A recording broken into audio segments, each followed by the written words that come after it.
Gumawa ulit ng pasabog ang Los Angeles Lakers sa kanilang pag-trade kay Dalton Knecht kasama si Cam Reddish sa Charlotte Hornets at yung kanilang natanggap ay ang center na si Mark Williams. Hindi na ako magpapaligoy-ligoy pa, itong si Mark Williams ang tatrabahuin ng Los Angeles Lakers bilang susunod na Anthony Davis mga idol sa kanilang kupunan.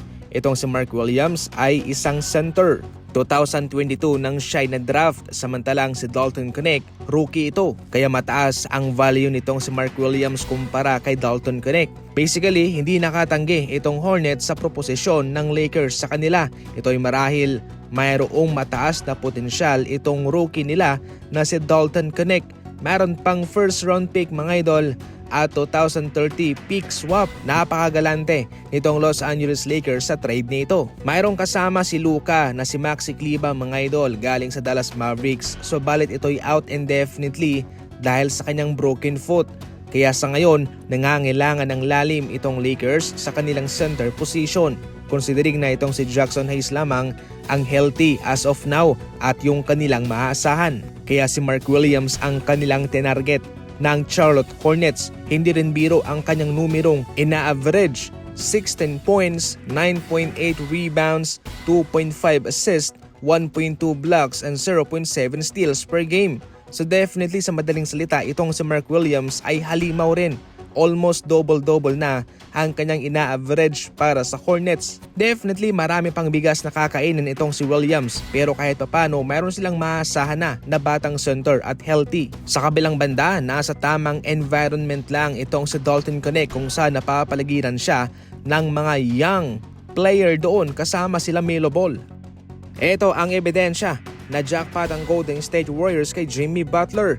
Wala rin naman silang pagkakaiba sa taas. Parehong 6'7" ang dalawang manlalarong ito. Parehong 17 points ang kanilang ina-average. Mas malaki rin ang rebounds per game nitong si Butler kumpara kay Wiggins at mas malaki ang kanyang assist kumpara kay Andrew Wiggins. Hindi naman sila nagkakalayo sa 3-point line. Mas athletic nga lang at mas magaling na defender itong si Andrew Wiggins. Subalit mas marami silang mapipiga kay Jimmy Butler. Mas magaling na mag-draw ng foul. Payag ito sa bardagulan. Payag ito na bigatan ang kanyang minuto. Marami ang kanyang assist. Swak yan sa ball movement ng Golden State Warriors. At syempre, kung nagpapahinga si Stephen Curry, itong si Butler ang magtitimon ng kanilang opensa. So definitely mga idol, back up talaga ni Stephen Curry itong si Jimmy Butler. Maliban dyan, mayroon nang kapartner si Draymond Green sa bardagulan, sa pagiging tigasin. Dahil katulad niya, itong si Butler ay hindi rin ito aatras, hindi ito susuko sa kahit na anumang laban, kahit na sino ka man. Siyempre, ang isang hamon lang dito ay kung paano ba siya mag-a-adjust ngayon sa kanyang bagong environment. Bilang resulta naman sa pag-trade ng Golden State Warriors, marami silang bakante sa kanilang roster.